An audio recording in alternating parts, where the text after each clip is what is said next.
ስለዚህ ኢንዱስትሪያላይዜሽን አሁን እኛ 80 ዓመት ሆኖናል። ይወጣል ይወድቃል ስቲል ያለነው ግን at the early stage of industrialization ያለነው በ50% አቅሙ ለሚሰራው አምራች ኢንዱስትሪም ኢንካም ታክስ 30% ይቆረጥበታል። ያለ ብዙ ጣውረድ ባቋራጭ በደቂቃዎችም ሊሆን ይችላል። ብዙ ትርፍ የሚያገኘውን 30% ነው የሚከፍለው። 6136 የውጭ ባለሀብት ነው ቁጥር ያለን። ከዚህ ውስጥ 42% እኮ ስራ ላይ አይደለም። የት ነው ያለው? ግብአት አቅርቦት ችግር ስናወራ 30 ዓመት ሆኖናል። ችግሮቹ መልቲ ሴክተር ናቸው። ለምሳሌ የገንዘብ ወርኪንግ ካፒታል ችግር አለበት የሀገር ውስጥ ባለሀብቱ። ወርኪንግ ካፒታል ኢንዱስትሪ ሚኒስቴር ነው እንደሚሰጠው። በአጭር ጊዜ ትርፍ አይገኝም፣ ከረጅም ጊዜ በኋላ ነው። ስለዚህ ባንኮች ይሄን አይቶ አያበድሩህም። ስለዚህ የፋይናንሱ ሴክተር የአምራች ኢንዱስትሪው ቀዳሚ መሆንን ማመን አለበት። ስኪልድ ወርክ ፎርስ ወርኬብል ወርክ ፎርስ አለ፣ ስኪልድ መደረግ አለበት። ስኪልድ ወርክ ፎርስ ከሌለ ቴክኖሎጂን አብዞር ማድረግ አንችልም፣ ቴክኖሎጂ ማምጣት አንችልም፣ ምርታማነትን ማሳደግ አንችልም። በጣም ብዙ ነገር ነው ያለው።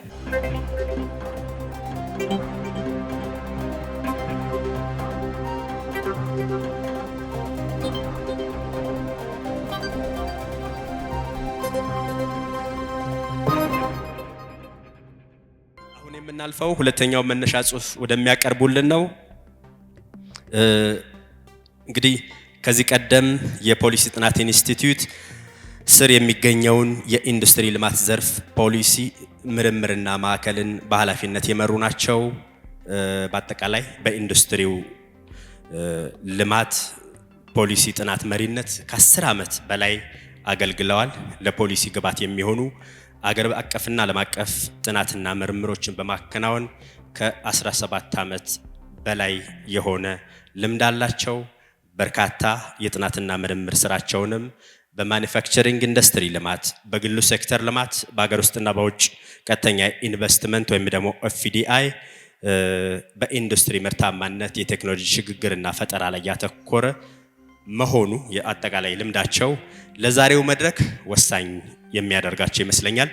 በአጠቃላይ ግን ከኢንዱስትሪ ልማትና ቴክኖሎጂ ጋር የተያያዙ ከ17 በላይ ሀገር አቀፍና የፖሊሲ ጥናት ፕሮጀክቶችን በኃላፊነት የመሩ ናቸው። የመጀመሪያ ዲግሪያቸውን ከባህር ዳር ዩኒቨርሲቲ በቴክስታይል ኢንጂነሪንግ፣ ሁለተኛና ሶስተኛ ዲግሪያቸውን ደግሞ ከአንጋፋው አዲስ አበባ ዩኒቨርሲቲ በኢንዱስትሪያል ኢንጂነሪንግ ተመርቀዋል። በአሁኑ ወቅት የኢንዱስትሪ የከተማና የመሰረተ ልማት ፖሊሲ ጥናትና ምርምር ማዕከል አስተባባሪና መሪ ተመራማሪ ናቸው። ዶክተር አማረ ማተቡ። ዶክተር አማረ ማተቡ ሁለተኛውን መነሻ ጽሑፍ እንዲያቀርቡልን በአክብሮት ጋብዛለሁ። እንደምን ዋላችሁ። በስላይድ ያደረጉት እንግዲህ አንዳንዴ ነገር ባይን ይገባል እንደሚባለው ስላይድም ቢቀርብ ጥሩ ነው ብዬ ነው። ዶክተር ብርሃኑ ያው በዋናነት ዓለም አቀፍ ተሞክሮችን ግምት ውስጥ በማስገባት ስለ አምራች ኢንዱስትሪ ያቀረበልን ጉዳይ አለ። እኔ በዋናነት ትኩረት ያደረኩት በኢትዮጵያ አምራች ኢንዱስትሪ እስካሁን ያለውን ፕሮግረስ ኢቮሉሽን ባጭሩ ማየት፣ ስታተሱ ማየት፣ የታለመለትን አሳክቷል አላሳካ የሚለውን ማየት፣ መሰረታዊ ችግሮችን ማየት እና በእነዚህ መሰረታዊ ችግሮች ላይ ተነስቶ ምን መደረግ አለበት የሚለውን አብሮ ለመጠቆም እሞክራለሁ። አንድ 3 ርዕሶች ላይ ትኩረት ብናደርግ፣ አንደኛ አምራች ኢንዱስትሪው ለምን ያስፈልጋል? ያው ቅድም ወንድሜ ዶክተር ብርሃኑ ያቀረበው ነገር አለ። ሁለተኛው ነጥብ ደግሞ የአምራች ኢንዱስትሪ በኢትዮጵያ ውስጥ ምን ይመስላል የሚለውን አጭሩ ኢቮሉሽኑን፣ ስታተሱን፣ ቻሌንጁን ማየት ነው። መጨረሻ ላይ ኦፖርቹኒቲዎችና የፊውቸር ዳይሬክሽኖች የሚመለከት አቀርባለሁ። የመጀመሪያ ላይ እንግዲህ ብዙዎቻችን በተለይ ከአምራች ኢንዱስትሪው ዙሪያ ያሉም ከዛም ርቀት ያሉ ብዙ ሰዎች ኢንዱስትሪና ማኑፋክቸሪንግ ኢንዱስትሪ ልዩነት እንደሌለው አድርገው ያቀርባሉ። በእኛ ሀገር ኮንቴክስት ኢንዱስትሪ ሲባል ቢያንስ 4 ዘርፎችን ይዛል። አንደኛው ማኑፋክቸሪንግ ኢንዱስትሪ፣ ሁለተኛው ኮንስትራክሽን ኢንዱስትሪ ነው፣ ሶስተኛው ማይኒንግ ኢንዱስትሪ ነው፣ አራተኛው ኤነርጂ ነው። ስለዚህ በዚህ ታሳቢ እንድታደርጉ። ስለዚህ ኢንዱስትሪ ስል እና አምራች ኢንዱስትሪ ስል ልዩነት ስላለው በዚህ ኮንቴክስት እንድታዩት ነው። ሁለተኛ እኔ እዚህ ጋር ፎከስ ያደረኩት አምራች ኢንዱስትሪው ላይ ብቻ ነውና ከዛ አንጻር የሚቀርቡ ዳታዎችም የአምራች ኢንዱስትሪውን ብቻ የሚመለከቱ ናቸው። ይህን ታሳቢ አድርጎ እንግዲህ በዛሬው አጀንዳ ምናልባት እነዚህ 3 ጥያቄዎች ብናይ ለውይይታችን ይጠቅማል ብዬ አስቤያለሁ። አንደኛ ብዙ ሀገሮች አምራች ኢንዱስትሪውን ቅድሚያ ይሰጣሉ እና ለምንድን ነው ቅድሚያ የሚሰጡት ነው እዚህ ጋር የሚለው። ስለዚህ ቅድሚያ እንደሚሰጡ ተረጋግጧል፣ ጥያቄ የለውም። አምራች ኢንዱስትሪ ቅድሚያ እንደሚሰጠው ከሌሎች ዘርፎች ጋር ስናወዳደረው ቅድሚያ እንደሚሰጠው ጥያቄ የለውም። ነገር ግን ለምንድን ነው የሚለውን ነገር ማየት ነው የሚጠቅመው እዚህ ጋር። ሁለተኛው የአምራች ኢንዱስትሪው ኢትዮጵያ ውስጥ እንግዲህ ወደ 8 ዓመታትን አካባቢ ልናይ እንችላለን። በዚህ ጉዞ ውስጥ ለምንድን ነው በፍጥነት ያላደገው ወይም ደግሞ ለምንድን ነው ሰክሰስፉል ያልሆነው ውጤታማ ያልሆነው የሚለውን ነገር ማየት። ሶስተኛው ኢንዱስትሪያላይዜሽን የሚባለው በጣም ወሳኝ ነው። ከአምራች ኢንዱስትሪው ጋር ይያያዛል። አምራች ኢንዱስትሪውን ስታሳድግ ኢንዱስትሪያላይዜሽን እውን ታደርጋለህ፣ ተግባራዊ ታደርጋለህ። አምራች ኢንዱስትሪው ፌል ካደረገ ግን ኢንዱስትሪያላይዜሽን ሊረጋገጥ አይችልም።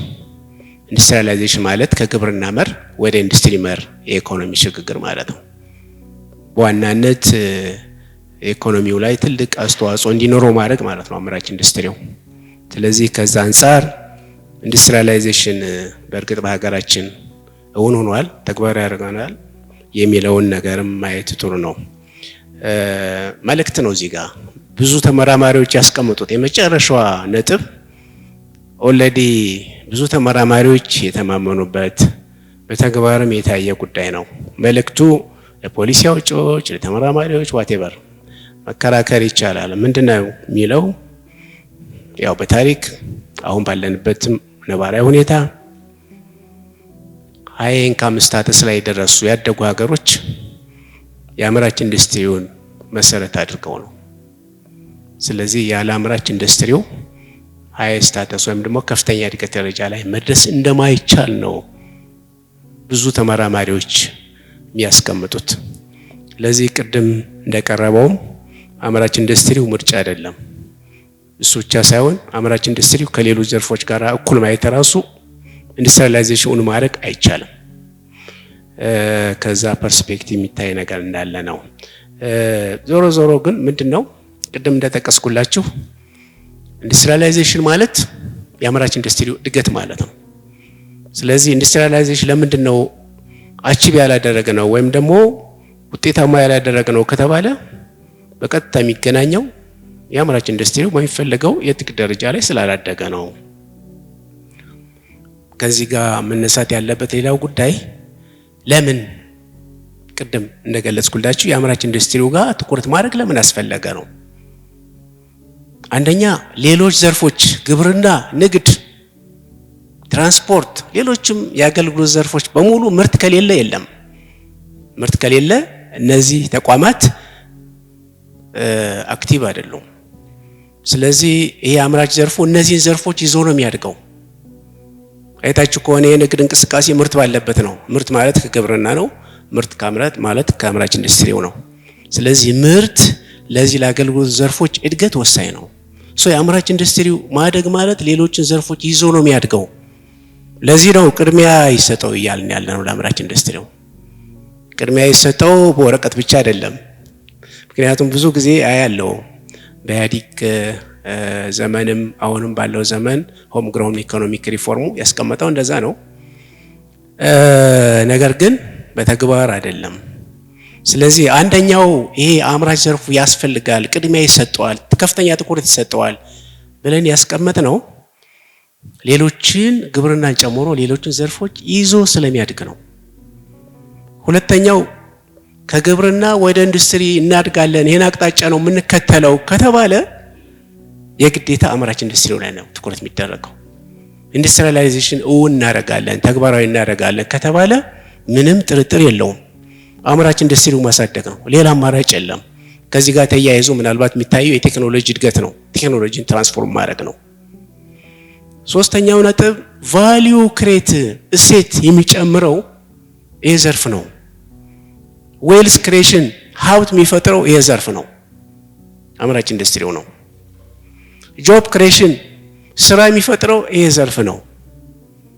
ምናልባት በአማካይ አንድ ሆቴል 100 ሰዎችን ቢቀጥር፣ አንድ ፋብሪካ 1000 በአማካይ ሰዎችን ቢቀጥር፣ አንድ ፋብሪካ 10 ሆቴሎች የሚቀጥሩትን ያክል ይቀጥራል።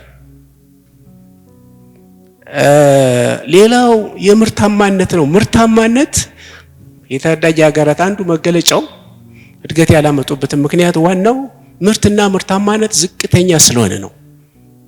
ምርትና ምርታማነት የሚያድገው በዚህ ዘርፍ ነው። ግብርናው ላይ ምርትና ምርታማነት አላደገም። አምራች ኢንዱስትሪው ላይ ምርትና ምርታማነት አላደገም። ለምንድን ነው ያላደገው? በጣም ብዙ ነገሮችን መዘርዘር እንችላለን። ሌላው ለጂዲፒ ያለው ኮንትሪቢዩሽን ነው። ዌልስ ክሬት ካረገ ጂዲፒው ላይ ትልቅ ሀብት ይፈጥራል። የሌሎች ሀገሮች በኢንዱስትሪ ያደጉ ሀገሮች የሚያሳየው ይሄን ነው። በነገራችን ላይ ኢንዱስትሪያላይዜሽን በጣም ፈታኝ ነው። ብዙ ሀገሮች ሞክረዋል፣ ግን ብዙ ሀገሮች ፌል አድርገዋል። ላቲን አሜሪካ፣ አፍሪካ በጣም ውስን ሀገሮች ናቸው ኢንዱስትሪያላይዜሽን አቺቭ ያደረጉ እንደነ ኮሪያ፣ ቻይና፣ ታይዋን፣ ሌሎች። ስለዚህ በጣም ፈታኝ ስለሆነ ነው፣ ክሪቲካል ነው። ሃይ ኮሚትመንት ይፈልጋል፣ የፖለቲካል የገቨርንመንት ኮሚትመንት። ቅድም የኮሪደሩ ሲነሳ ከፋይናንስ አስፔክት ብቻ አይደለም ማየው እኔ ከኮሚትመንት መንግስት ኮሚትድ ከሆነ ምን ያክል መቀየር ይችላል የሚለው ነገር ነው የምወስደው እኔ በዋናነት ኮሚትድ ከሆነ መስራት እንደሚችል። ስለዚህ ይሄ ዘርፍ የፖለቲካል ኮሚትመንት የገቨርንመንት ኮሚትመንት የመጀመሪያው ነው። እሱ ከሆነ ነው እንግዲህ ከፍተኛና የተለየ ትኩረት የሚሰጠው ለዘርፉ። እንደዛ ካልሆነ ልክ በዘርፉ ባህሪ ምክንያት ነው እኛ ትኩረት ይሰጠው ያለ ነው። እንደዛ ካልሆነ ይሄን ዘርፍ ማሳደግ አይቻልም፣ የአምራች ዘርፉን ማለት ነው። ያው እንግዲህ ይሄ ጂዲፒው ሲያድግ የኑሮ ደረጃ ይስተካከላል። በተለይ ግን የተረጋጋ የኢኮኖሚ እድገት ይኖራል። ዘላቂ ኢኮኖሚ እድገት የሚመጣው በዚህ ነው። የሆነ ነገር አግኝተን አንዴ ኢኮኖሚው ሊያድግ ይችላል፣ ግን ዘላቂ ነው ዘላቂ አይደለም ጥያቄው እሱ ጋር ነው። ዘላቂነትን የሚያመጣው ይሄ ነው። ዘላቂነት የዘላቂ ኢኮኖሚ እድገት የሚረጋገጠው በአምራች ኢንዱስትሪው ላይ ስናድግ፣ ቴክኖሎጂን ስናሳድግ፣ የራሳችን ቴክኖሎጂ ሲኖረን ነው። ስለዚህ አንድ መልእክት ለማስተላለፍ በጥቅሉ ግን የአምራች ኢንዱስትሪው እድገት የሌሎች ዘርፎችም እድገት ነው። የአምራች ኢንዱስትሪውን ካላሳደግን ሌሎች ዘርፎችም አያድጉም የሚለውን መልእክት ለማስተላለፍ ፈልጋለሁ። ብዙ ሀገሮች ኢትዮጵያን ጨምሮ ኢንዱስትሪያላይዜሽን ሞክረዋል። ሪያላይዝ ለማድረግ ኢንዱስትሪያላይዜሽን ለማድረግ ሞክረዋል። ነገር ግን ኢንዱስትሪያላይዜሽን የሚባለው ነገር ቅድመ ሁኔታ አለው። ቅድመ ሁኔታ መሟላት ያለባቸው ጉዳዮች አሉ። ኢንዱስትሪያላይዜሽን ራሱ የሚፈልጋቸው ጉዳዮች አሉ። ከመንግስት፣ ከግሉ ባለሀብት፣ ከማህበረሰቡ። የመጀመሪያው ቅድም የጠቀስኩላቸው ነው። የገቨርንመንት የፖለቲካል ኮሚትመንት የተነሳው የኮሪዶር ከዚህ ጋር ይያዝ ይችላል። ኮሚትመንት ሲባል ግን እኔ ማየው በተግባር ነው። በነገራችን ላይ እንደዚህ ጋር ተቀምጦ አይደል እንደ 10 ዓመት እቅዱ ላይ እንደዚህ ተቀምጧል እኮ። ከአምስቱ ዘርፎች እኮ አንዱ ፕራዮሪቲ የተሰጠው አምራች ኢንዱስትሪ ነው። ዳትስ ኦኬ። ግን የታለ ከመሬት ነው የሚለው መሬት ላይ የታለ ነው። እሱ ነው ዋናው ወሳኙ። ክሪቲካሊ ኮሚትመንት የሚባለው መገለጫው በተግባር ነው። አንደኛው ነው። ሁለተኛው ገቨርንመንት ኢንተርቬንሽን ነው። በነገራችን ላይ አብዛኛውን የሀገር ውስጥ የግል ባለሀብት ይወት ወደ አምራች ኢንዱስትሪው ይመጣል። አምራች ኢንዱስትሪው ፈታኝ ነው።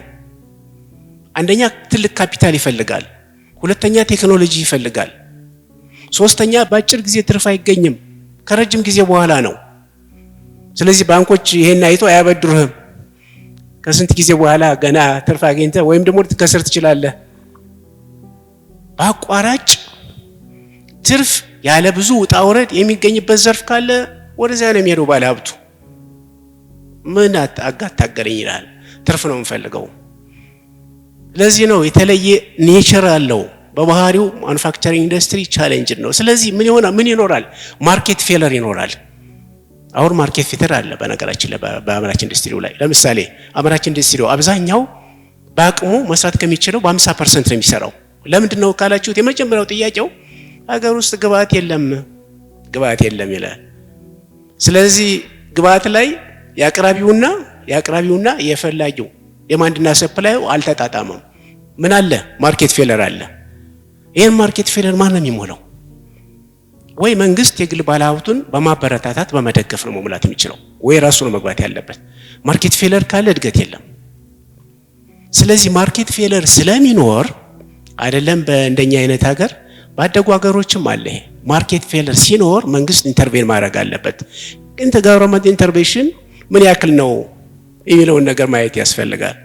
ሌላው ሶስተኛው ስፔሻል አቴንሽን ኤንድ ሰፖርት፣ ቅድም የነገርኳችሁ። ለምንድነው የተለየ ትኩረት የምንሰጠው ለዚህ ዘርፍ? ለምንድነው የተለየ ድጋፍ የምናደርገው? የሌሎችን ሀገሮች ተሞክሮ ማየት እንችላለን በነገራችን ላይ። ሌላው ቫልዩ ክሬሽን ላይ ፎከስ ማድረግ ነው። ሌላው ቴክኖሎጂና ስኪልድ ወርክ ፎርስ ይፈልጋል።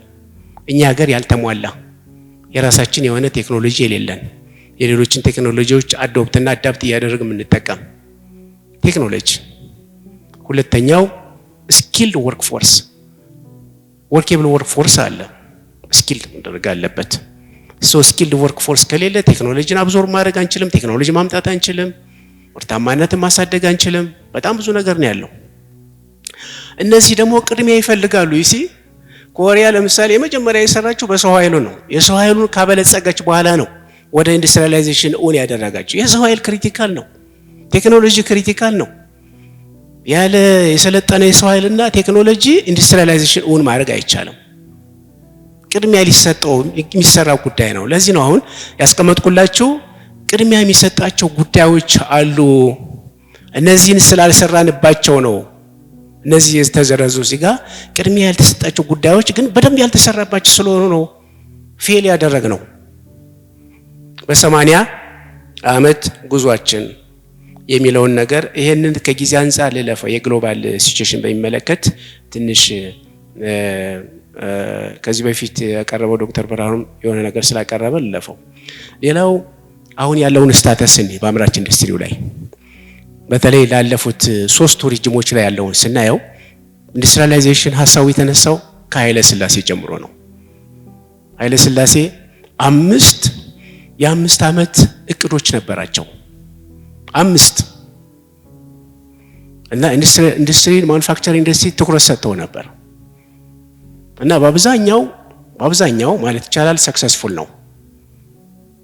ስለዚህ ጥሩ ጅምር ነበር። በተለይ ውጭ ባለሀብቱን በአምራች ኢንዱስትሪ ላይ ስበዋል። በተለያዩ ዘርፎች ያን ፋብሪካ የተጀመረው ያኔ ነው አምራች ኢንዱስትሪ ላይ። that's okay። ከዛ ቀጥሎ ደርግ መጣ። ደርግ የሶሻሊዝም ርዕዮተ ዓለም ስለሚከተል ሁሉንም የግል አምራች ኢንዱስትሪዎች ማለት ይቻላል ናሽናላይዝ አደረጋቸው፣ ወደ መንግስት አስገባ። እንግዲህ የማኑፋክቸሪንግ እድገት ማኑፋክቸሪንግ ኢንዱስትሪ እድገት ተገታ ማለት ነው። ወደ ኢህአዴግ ዘመን ስንመጣ ከ1991 ጀምሮ ነው በፈረንጆች፣ በእኛ 1983 አሁን ተመለሰ። አምራች ኢንዱስትሪ ላይ ፎከስ አደርጋለሁ ነው ያለው ኢህአዴግ እና የአምራች ኢንዱስትሪ ልማት ስትራቴጂ በ1994 ዓመተ ምህረት አወጣ። ጥሩ ሙከራ አደረገ። አሪፍ ሙከራ ነው። ቢያንስ መንገዱን አግኝተነዋል። ዘወይ እንዴት ማሳደግ እንደሚቻል ፖሊሲ ወይም ስትራቴጂ ተዘጋጅቷል እና የግሮዝ ትራንስፎርሜሽን ፕላን 1 2 እንደዚህ የተባሉ ሙከራዎች አሉ። አሪፎች ናቸው በእኔ። ከዛ በኋላስ የሚለው ነገር ነው ጥያቄው። ስለዚህ በአጠቃላይ አምራች ኢንዱስትሪውን ለማሳደግ ላለፉት 80 ዓመታት ሙከራ አድርገናል። ከኃይለ ሥላሴ በ1940ዎች ነው በፈረንጆች እነዚህ ፕላኖች የነበሩት። 5ቱ ፕላኖች የነበሩት በ1940ዎቹ 50ዎቹ የነበረው። ስለዚህ 80 ዓመት ሆነን። በነገራችን ላይ የዓለም አቀፍ ደረጃ ኢንዱስትሪያላይዜሽን እውን ለማድረግ በጣም ፋስት የተባሉት 50 ዓመት 40 ዓመት ፈጅቶባቸዋል። 30 ዓመትም የፈጀባቸው አሉ ከግብርና መር ወደ ኢንዱስትሪ መር ለመሸጋገር። አንዳንዶቹ ደግሞ 100 ዓመት የፈጀባቸዋል። ለምሳሌ እንግሊዝ 100 ዓመት የፈጀባት ለምን? የመጀመሪያዋ ናት አምራች ኢንዱስትሪ አብዮት ለማምጣት የመጀመሪያዋ ናት። ከራሷ ነው የምትነሳው። በኋላ ግን ያው ሌት ካመር አድቫንቴጅ እየተጠቀመ ፋስት አደረጉት እንደ በኤሽያን ካንትሪስ። ስለዚህ ኢንዱስትሪያላይዜሽን አሁን እኛ 80 ዓመት ሆኖናል። ይወጣል ይወድቃል ይወድቃል ይወድቃል። ስቲል ያለነው ግን አት ዘ ኤርሊ ስቴጅ ኦፍ ኢንዱስትሪያላይዜሽን ያለነው። የኢንዱስትሪያላይዜሽን ኢንዴክስ በኋላ አሳያችኋለሁ ዳታውን። ኢንዱስትሪያላይዜሽን ኢንዴክስ የት ጋር እንዳለን ከ152 ሀገሮች 146ኛ ነን። ስለዚህ አሁንም ድረስ ማምራች ኢንዱስትሪው ሎ ፕሮዳክቲቪቲ ነው፣ ሎ ቫልዩ አዲሽን ነው። ፕሮዳክቲቪቲ እና ቫልዩ አዲሽን ደግሞ መገለጫዎች ናቸው፣ የአንድ ዘርፍ የማደግ ያለማደግ መገለጫዎች ናቸው። ትንሽ ስታተስ እንይ። የመጀመሪያው ለጂዲፒ ያለው ኮንትሪቢዩሽን አምራች ኢንዱስትሪ ነው እያልኩ ያለሁት ኢንዱስትሪው አይደለም። አምራች ኢንዱስትሪ ወደ 6.9% ነው ለጂዲፒ ያለው ኮንትሪቢዩሽን። በ22 ነው ያልኩት፣ 22 በፈረንጆች። ኤክስፖርት 9% ነው ፍሮም ቶታል ኤክስፖርት ማለት ነው፣ በጣም ትንሽ ነው። ቫልዩ አድድ ፐር ካፒታ ወደ $47.4 ነው በ2023። ኤምፕሎይመንት በጣም በከፍተኛ ደረጃ የሚጠበቅበት 6.5% ብቻ። እስካሁን ደስ ያለው ግብርና ነው 70% ምናምን እንደዚህ አካባቢ የያዘው ማለት። አሁን ተመልከቱ የመጀመሪያዎቹን አራቱን ላይ መሰረት አድርገን ኢንዱስትሪያላይዜሽን ኢንዴክሱን ሲታይ ዩኒዶ ያስቀመጠው 152 ሀገሮች ውስጥ 146ኛ ነን። ለዚህ ነው አሁን ኢንዱስትሪያላይዜሽን አት ኤርሊ ስቴጅ ነው ያለነው። አፍተር 80 ይርስ ከ80 ዓመት በኋላ ለምን? በጣም ብዙ ምክንያት ነው ያለው። የተወሰኑትን አነሳላችኋለሁ። ለምንድን ነው ሰክሰስፉል ያልነው የሚለው? ለምሳሌ እዚህ ግራፍ ላይ የምታዩት የጂዲፒውን ነው። ሁሉም የጂዲፒውም የኤምፕሎይመንትም የኤክስፖርትም ብታዩት ከሰሃራ በታች ካለው አቨሬጅ በታች ነን። ይሄ ነጥብጣቡ የምታዩት ቀይ መስመር እሱ የኢትዮጵያ ያለችበት ጂዲፒ ኮንትሪቢዩሽን አፕ ቱ 2022 ከ2005 ጀምሮ እስከ 22 ድረስ በፈረንጆች ያለው ማለት ነው። ስለዚህ የተወሰነ ዳታ ለማሳየት ነው። ሶ ኢንዱስትሪያላይዜሽን ኢንዴክሱ በጣም ሎ ነው። ምንድን ነው ቻሌንጁ ከተባለ ቻሌንጁ በጣም ብዙ ነው። እኔ በራሴ ጥናት ወደ 12 ካቴጎሪ ነው ያስቀመጥኩት ቻሌንጆቹ። እነዚህ ቻሌንጆች ብዙ ጊዜያችን ነው ስናወራ። ለምሳሌ የግብአት አቅርቦት አንዱ ነው ከ12ቱ። እዚህ ጋር ግብአት አቅርቦት ችግር ስናወራ 30 ዓመት ሆኖናል። የዛሬ 35 ዓመትም ስለ ግብአት ችግር እናወራለን። አምራች ኢንዱስትሪው ግብአት ችግር ዛሬም ከአቅሙ በታች እየሰራ ያለው መስራት ከሚችልበት በ50% 52% እየሰራ ያለው በግብአት እጦት ነው። አንደኛው ቁጥር፣ ሁለተኛው የውጭ ምንዛሬ ይላል፣ ሶስተኛው እንደዚህ ያለ ይዘረዘራል። ሶ እነዚህ ውስጥ ዝርዝር ለመግባት አይደለም የፈለጉት። አሁን እነዚህ ጥናቶች በተለያየ በዲቴል ዝርዝር የተቀመጣለ። ነገር ግን ለምንድን ነው ችግሮቹ የሚንከባለሉት ነው ጥያቄው። ላለፉት 35 ዓመታት ለምንድን ነው ስለ ግብአት ችግር የምናወራው? ጥያቄው እሱ ነው። እና እኔም ሌሎችም ተመራማሪዎች ያጠና ነው አለ ሩት ኮዙን ለማየት ሞክረናል። የነዚህን ተግባራት የነዚህን ተግዳሮቶች ዞሮ ዞሮ ግን ወደ ኋላ እመጣለሁኝ። ብዙ ጊዜ ኃላፊዎች የሩቲን ስራ ደራሽ ስራ ላይ ነው የተጠመዱት እንጂ ዘላቂ መፍትሄ በሚያመጣ ጉዳይ ላይ አይደለም። ለምሳሌ ዛሬ 10 ዓመት በኋላ እዚህ አሁን ያለሁበት ዲፓርቸር ፖይንት እዚህ ጋር ነው። ከ10 ዓመት በኋላ ዲስቲኔሽን ፖይንት እዚህ ጋር መድረስ አለብኝ። ሶ በእያንዳንዱ ስቴፕ ላይ አክቲቪቲዎች ተዘርዝረው ተቀምጠው ማን እንደሚፈጽማቸው ተቀምጦ ከዛ በኋላ ደግሞ እያንዳንዱ ፈጻሚ ካልፈጸመ ተጠያቂ እንደሚሆን እንደዚህ አይነት ነገሮች በጥብቅ ዲሲፕሊን ስለማይመራ እና ተጠያቂነትና ኃላፊነት ደግሞ ስለሌለ አካውንታቢሊቲ ሪስፖንሲቢሊቲ ማለት ነው። ኦፖርቹኒቲው በጣም ሰፊ ነው። አሁን የወጣቱ ቁጥር በጣም ከፍተኛ እኮ መታደል ነው። በጣም መታደል እኮ ነው። ይሄን ወጣት ብትጠቀምበት ለጥሩ ነገር መታደል እኮ ነው። ጣሊያን ስትሄድ አታገኘው፣ ጀርመን ስትሄድ አታገኘው። 67% ሽማግሌ ነው። ለዚህ ነው ሮቦት የሚጠቀሙት እነሱ ሮቦት የሚጠቀሙት። ምክንያቱም የሚሰራላቸው የሰው ኃይል ችግር ስላለ፣ ስለዚህ ትሬኔብል ወርክ ፎርስ አለ፣ መስራት የሚችል መሰልጥኖ መስራት የሚችል የሰው ኃይል አለን።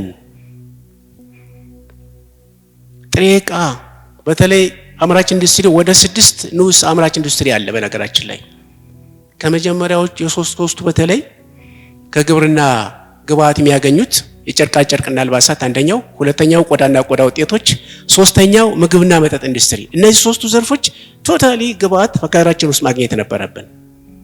ለዚህ ምቹ የሆነ ነገር አለ። ለምሳሌ ቆዳና ቆዳ ውጤቶች ኢትዮጵያ በአፍሪካ በቀንድ ከብት አንደኛ። ጥጥ ማምረት የሚችላለን፣ ጥጥ እናመጣለን። ወደ 70% 60% ከውጭ ነው የምናስመጣው ከሆነ የምግብ ክሮፕስ። ስለዚህ ይሄ ቀላል አይደለም። በነገራችን ላይ ዌዘር ኮንዲሽኑ ለም የሆነ አፈር ማምረት የምንችልበት ሁኔታ መኖሩ ቀላል አይደለም። ሪሶርስ ነው እኮ አልተጠቀምንበትም። ስለዚህ የውጭ ባለሀብቱም ሀገራችን ውስጥ የመጣው ከውጭ ነው እኮ ጥሬ ዕቃ የሚያመጣው። ለምን ሲባል እዚህ ጋር እናንተ የምታመጡት ጥራት የለውም ወይም ደግሞ በበቂ መጠን አላገኝም ወዘተ ብዙ ነገሮች ነው ያሉት። የኢንፍራስትራክቸር ኤነርጂም ኦፖርቹኒቲ ነው ነገራችን ላይ። ሃይድሮ ፓወር ዳም ቁጥር እያበዛን ነው። that's an opportunity። መሰረተ ልማት አይ ቲንክ በተለይ በኢህአዴግ ጊዜ ጥሩ ነው የተሰራው። that's good። ምክንያቱም ለኢንዱስትሪያላይዜሽን አንዱ ግብዓት መሰረተ ልማት ነው፣ ክሪቲካል ነው። ኢንዱስትሪ ፓርኮች አሉን። an opportunity በተለይ ውጭ ባለሀብቱን ለመሳብ የተዘጋጀ ሼድ ገብቶ ወደ ምርት ብቻ የሚቀጥለው። ኢንተግሬትድ አግሮ ፕሮሰሲንግ ኢንዱስትሪ that's good። ማርኬት አክሰስ አለ። ቻይናውን አንድ ኦፖርቹኒቲ የውጭ ባለሀብቱ መስበበት 1.4 ምናምን ቢሊዮን ህዝብ ስላላት ገበያ ማርኬት ነው፣ ገበያ ትፈቅዳለች። ስለዚህ ገበያ አክሰስ ካገኘ ደግሞ አንዱ ምርጫው ነው የውጭ ባለሀብቱ 130 ሚሊዮን የሚደርስ ባለ። ስለዚህ እነዚህን ኦፖርቹኒቲዎቹ ወደ ውጤታማነት መቀየር ይቻላል። አሁን ማጠቃለያ ላይ እቺ መጨረሻዋ ለኔ አኪዩት ኢሹ ነው ያልኩት፣ አሳሳቢ ክሪቲካል ኢሹ ነው ምለው።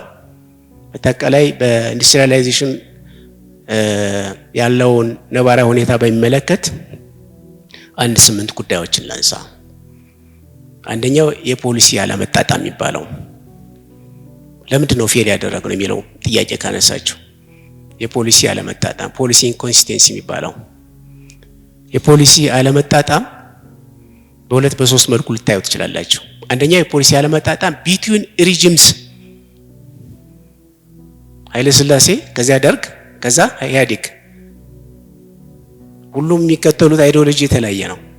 የኢኮኖሚክ ፖሊሲ የተለያየ ነው። በዚህ ምክንያት ምን ይመጣል? ለምሳሌ አሜሪካ ላይ ስታዩ የፖለቲካል ፓርቲ ሲወዳደሩ ኮር የሆነውን ጉዳይ አይነኩ። ፖሊሲው እንደዚህ መሰረታዊ የሆኑ ጉዳዮች ውስጥ አይገቡም። እኛ ጋር አይዲዮሎጂ ሲቀየር ቶታሊ ሁሉንም ተቀየረው። ፖሊሲው ሙሉ እንዳለ ፍሮም ስክራች ትጀምራለህ።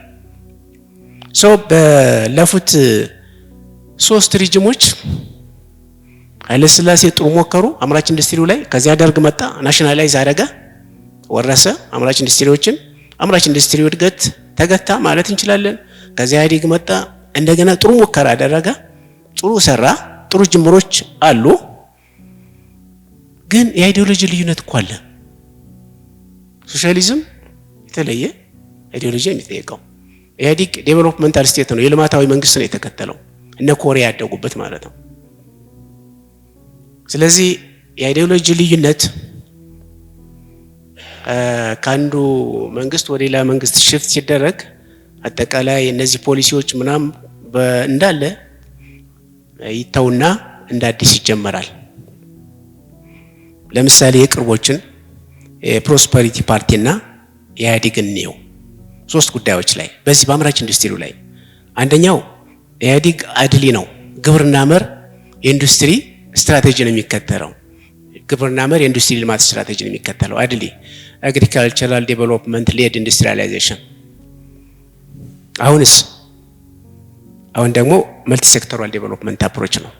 ብዝሃ ዘርፍ አንድ ዘርፍ ላይ ብቻ አይደለም።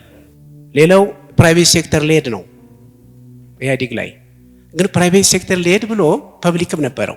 ታስታውሳለች። ለምሳሌ እነ ሜቴክ እነሱ ብቻ አይደሉም፣ ክልል ውስጥ በፓርቲ ውስጥ ያሉ ፋብሪካዎች ራሱ ፓርቲዎች ያደረጇቸው የሆነ ሚክስድ የሆነ ነገር አለ የሚለው ፕራይቬት ሌድ ነው። አሁን ፕራይቬት ሌድ ነው ማለት እንችል ይሆን? አይ ቲንክ ሶ እንደዛ ነው። ሶስተኛው ኤክስፖርት ኦሪየንትድ ነው። አምራች ኢንዱስትሪ በዋናነት ለኤክስፖርት ትኩረቱ የነበረው።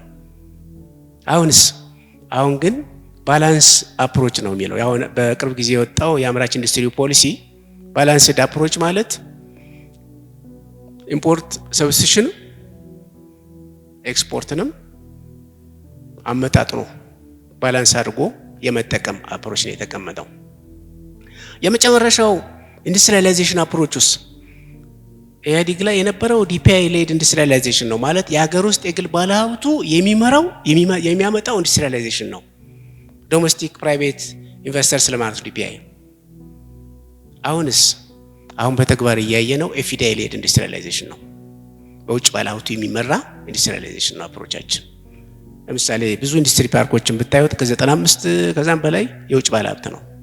የሀገር ውስጥ ባለሀብቱ ላይ ቅድም እንደነገርኳቸው የሀገር ውስጥ ባለሀብቱ በአምራች ኢንዱስትሪ ላይ በጣም ቀዝቃዛ ነው።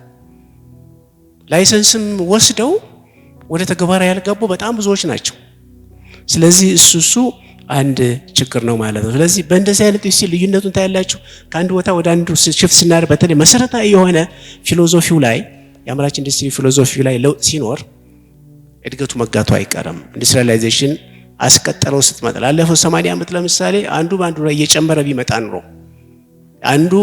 አንዱን ሰርዞ ፍሮም ስክራች ባይጀምር ኑሮ እውን ያደርጋል። አንደኛው መሰረታዊ የሆነው ክፍተት ይሄ ነው። ፖሊሲ በረጅም መካከል ኢንኮንሲስተንት አለው። ፖሊሲ ደግሞ ዊዝን ዘ ሪጅም ደግሞ ኢንኮንሲስተንሲ አለው። ዊዝን ዘ ሪጅም ማለት ለምሳሌ ኢህአዴግ ውስጥ ብቻ ወይም ደግሞ ፕሮስፐሪቲ ፓርቲ ውስጥ ብቻ ኢንኮንሲስት ያለው ፖሊሲ።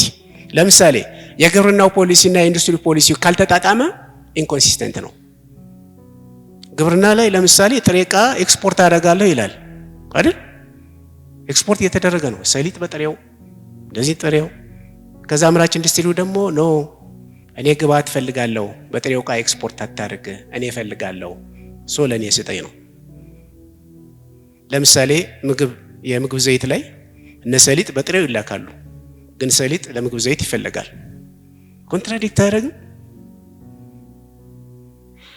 ለምሳሌ ኢንዶኔዥያን ስንወስድ በአዋጅ ነው በፖሊሲ ማንኛውም ጥሬ ዕቃ እሴት ሳይጨመርበት ኤክስፖርት መደረግ የለበትም ብላ ነው የዘጋቸው። እዚህ ጋር ግን ጥሬ ዕቃ በኩንታልም ምንም እሴት ሳይጨመርበት ትልከው ይችላል ማለት የፖሊሲ ኢንኮንሲስተንሲ ማለት በዘርፎች መካከል ለምሳሌ አምራች ኢንዱስትሪው በጣም ወሳኝ ነው፣ ስለዚህ እኛም እንደግፋለን፣ እኛም የራሳችን ኮንትሪቢዩሽን ይኖራል ብሎ ሁሉም ዘርፎች ተናበው እየሰሩበት አይደለም። መጓተት ነው ያለው። የአምራች ኢንዱስትሪ ችግሮች ቅድም ያነሳሁላችሁ እዛ በ12 በሰንጠረዡ ያሳያችሁ በስዕሉ በዲያግራም ውስጥ ችግሮቹ መልቲ ሴክተር ናቸው። ለምሳሌ የገንዘብ ወርኪንግ ካፒታል ችግር አለበት ባለሀብቱ፣ የውጭ ባለሀብቱ፣ የሀገር ውስጥ ባለሀብቱ። ወርኪንግ ካፒታል ኢንዱስትሪ ሚኒስቴር ነው እንደሚሰጠው፣ ፎሬን ከረንሲ ኢንዱስትሪ ሚኒስቴር ነው የሚሰጠው። ስለዚህ የፋይናንሱ ሴክተር የአምራች ኢንዱስትሪው ቀዳሚ መሆንን ማመን አለበት። ይሄ ደግሞ ጠቃላይ አቅጣጫ ሲሰጠው በዛ መሰረት የብድር አገልግሎት ሊያቀርብ ይችላል፣ የፎሬን ከረንሲ ሊያቀርብ ይችላል። የጉምሩክ አካባቢ፣ የትራንስፖርት የሎጂስቲክስ አካባቢ በጣም ብዙ ነው። የኢንፍራስትራክቸር መብራት፣ ሌሎች እና እንደዚህ አይነት ነገሮች ላይ ማለት ነው የስፔሻል አቴንሽን እና ሰፖርት ያልኩት ቅድም ትኩረት ከሰጠው ወደ ዘርፉ እነዚህም አብረው ነው የሚወሉት። በአጠቃላይ አንደኛ ማንሳት የፈለኩት በሀገራችን ኢንዱስትሪያላይዜሽን እውን እንዳይሆን አንደኛው የመንግስት የአሰራር ስርዓትና የፖለቲካው ፓርቲ አሰራር ስርዓት የተደባለቀ ነው፣ ኢምቤድድ ነው እንዲያውም። ስለዚህ ፖሊሲዎችን ለስልጣን ማቆያ ወይም ደግሞ ለፓርቲው የህልውና ጉዳይ ጋር ማያያዝ ነገር አለ። ይህ አንዱ ምክንያት ነው ፌል ለማድረግ። ሳይንሳዊ በሆነ መንገድ ፖሊሲውን ቀርጸ በዛ መሰረት ለምሳሌ አምራች ኢንዱስትሪ ፖሊሲ፣ የትምህርት ፖሊሲ ዓለም አቀፍ የሆነ ስታንዳርድ አለው። በዛ መሰረት ብቻ ፊክስ አድርገ ከሰራ ከፖለቲካ ጋር ካላያያዝከው ሰክሰስፉል ይሆናል። ነገር ግን ይህ አይደለም። በኢትዮጵያ ብቻ አይደለም፣ አፍሪካ ሀገሮች እንደዚህ ናቸው። የሚያስቀድሙት እሱ ነው። የህልውና ጥያቄ ነው መጀመሪያ የሚቀድመው። ያደጉ ሀገሮች ግን እንደምታውቁት እንደዚህ አይደለም። ስለዚህ የመንግስት የአሰራር ስርዓት እና የፖለቲካ ፓርቲ አሰራር ስርዓት ከተደባለቀ ወይም ደግሞ ኤምቤድድ ከሆነ ከተቀላቀለ ችግር አለ። ሁለተኛው ኢምፕሊሜንቴሽን ፌል ስለሚያደርግ ነው። ብዙ ጊዜ እሰማለሁ አፍሪካ ጥሩ ፖሊሲ ያወጣቸው ግን ኢምፕሊሜንቴሽን ላይ ፌል ያደርግ ነው። ጥሩ ፖሊሲ ቢሆንማ ኑሮ ተግባራዊ ይሆናል እኮ። በነገራችን ላይ ኢምፕሊሜንቴሽን ላይ ቅድም ያነሳሁትን ልድገመው። በተደራጀ ሁኔታና ዲሲፕሊን ባለው መንገድ በኮሚትመንት መንግስት ተግባራዊ ማድረግ ከቻለ ተጠያቂነት ኑሮ መስራት ከቻለ ዋይኖት ተግባራዊ ማድረግ ይቻላል። ፖሊሲና ስትራቴጂዎች ፖሊሲ ስትራቴጂዎቹ ለምን ፌል ያደረጉ በጣም ብዙ ኮዞች አሉ። በጣም በሰፊው ያጠናሁት አለ። እሱን እዚሁ በጊዜ አንፃር ላቀርብ አልችልም።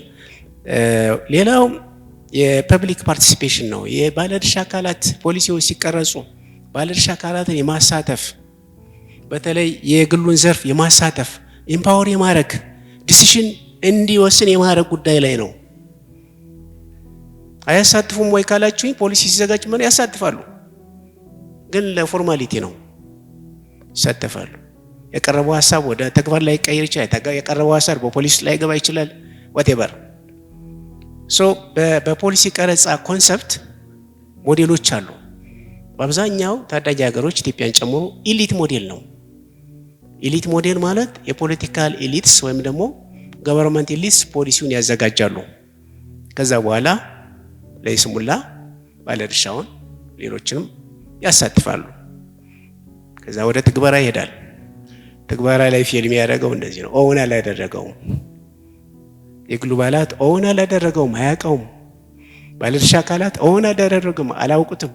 ስራ ተቆጥሮ አልተሰጣቸውም። ለዚህ ነው ኢምፕሊሜንቴሽን ፊልም ያደረገው ፖሊሲው ስትራቴጂው።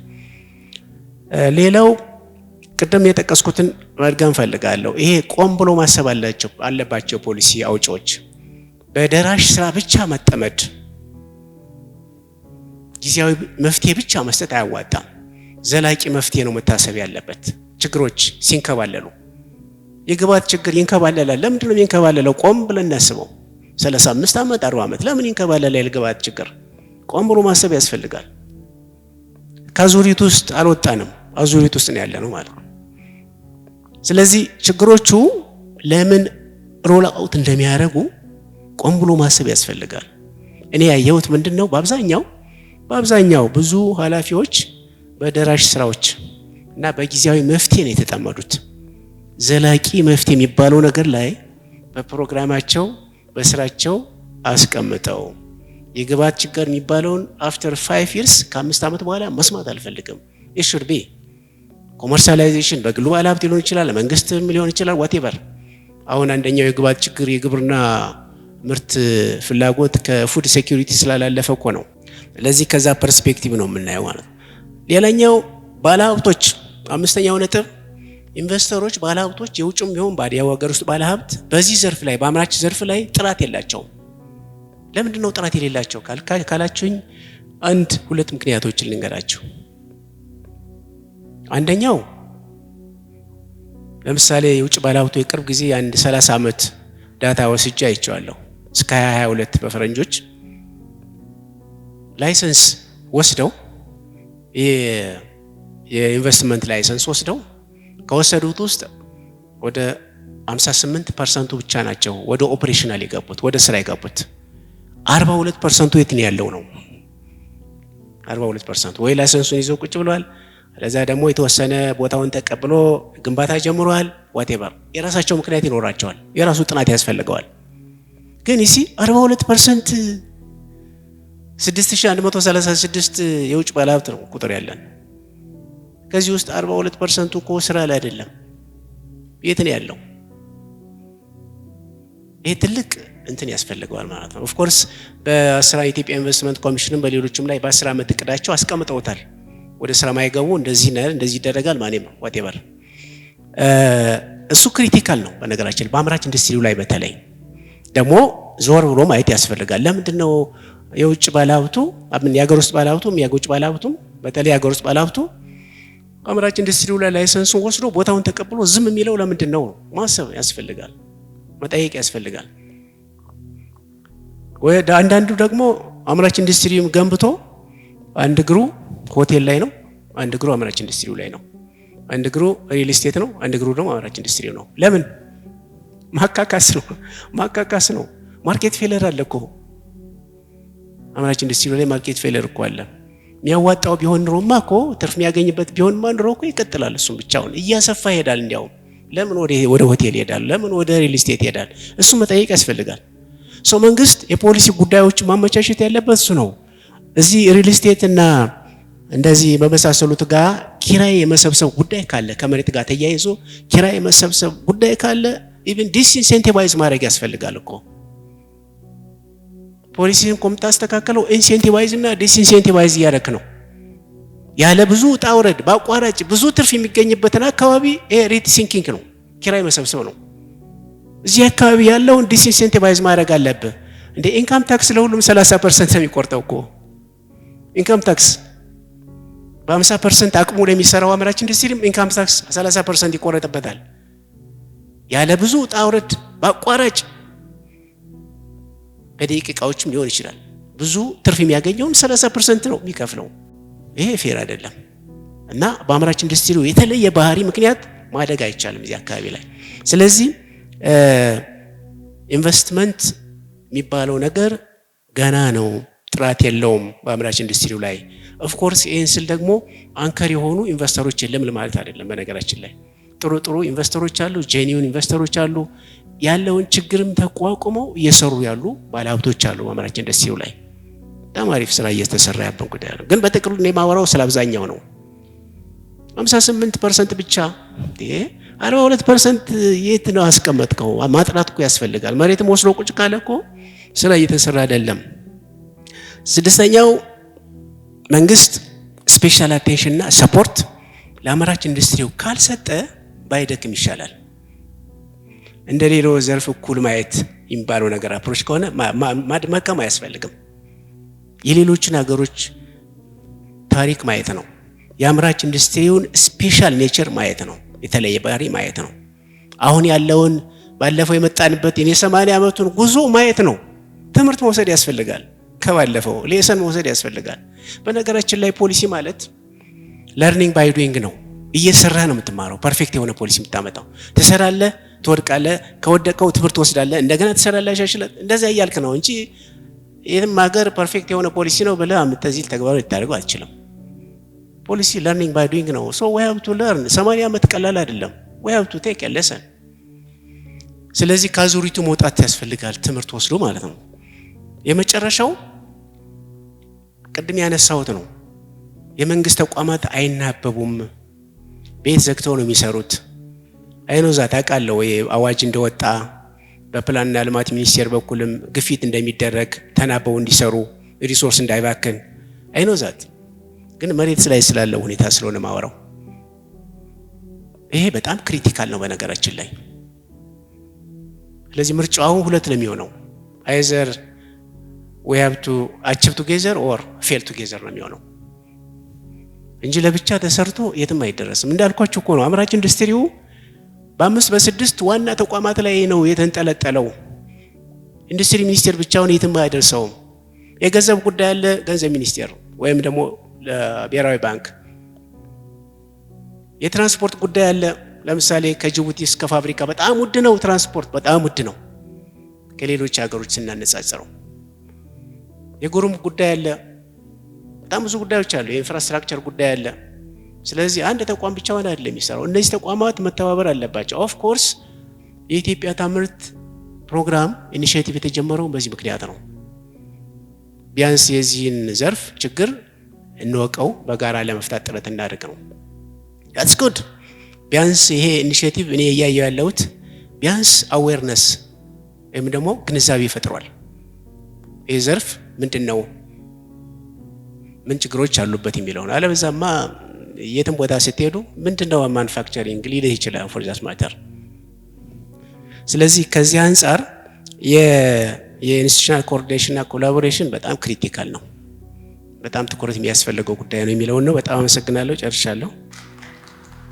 ዶክተርን ከልብ እናመሰግናለን። በዋናነት ለምን የኢንዱስትሪውን እድገት ፈለግነው የሚለውን ሀሳብ በዝርዝር አንስተዋል። ለዘርፉ ፈተና የሆኑ ነገሮች ምንድናቸው? አጠቃላይ የአምራች ኢንዱስትሪው በኢትዮጵያ ደረጃ ይጠቅማል እንፈልገዋለን ስንል ግን እሱን ለማሳደግ ደግሞ ምን ፈተናዎች አሉ፣ እኒህን ችግሮች በምናልፋቸዋለን የሚሉ ሀሳቦችን ከፖሊሲ እስከ ትግበራ ያሉት ሀሳቦችም አንስተዋል።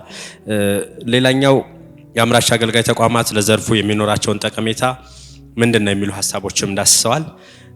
አብዛኞቹ የኢንዱስትሪያላይዜሽን እንዴት እውን ማድረግ ይቻላል፣ እነማን በንቃት ሊሳተፉበት ይገባል፣ መንግስት፣ ፕራይቬት ሴክተሩ፣ ድጋፍ ሰጪ ወይም ደግሞ ፋይናንሱን ራን የሚያደርጉ የፋይናንስ ተቋማትን ጨምሮ ሌሎች ለኢንዱስትሪው በግባትም በትብብርም በድጋፍም አብረው የሚቆሙ እነማን ናቸው ተዋናዮችን የሚሉት ሀሳቦችም በዝርዝር የተነሱባቸው ናቸው።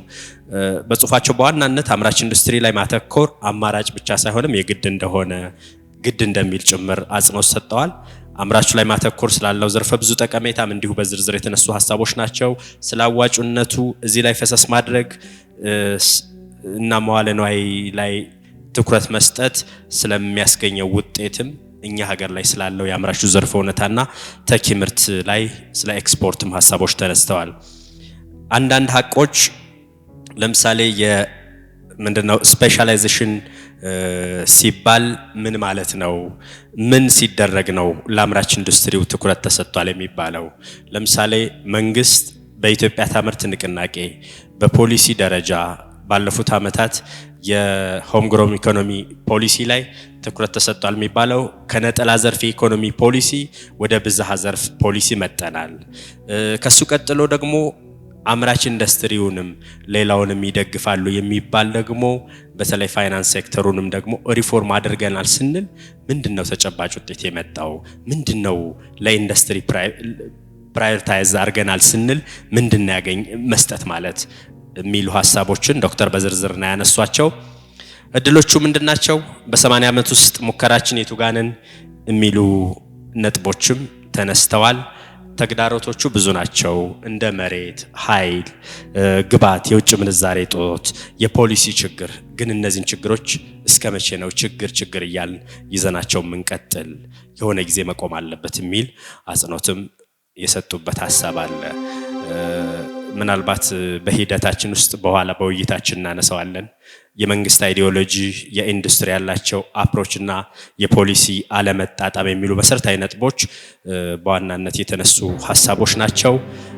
ቀጣዩ ቆይታችን የሚሆነው ሁለቱም ጽሁፍ አቅራቢዎች ወደ መድረኩ ይመጡና ከቤቱ የሚነሱ ሀሳቦችን እኔም የያዝኳቸውን ጥያቄዎች አንስተን ውይይት እናደርጋለን። ከናንተ ንቁ ተሳትፎ እንጠብቃለን።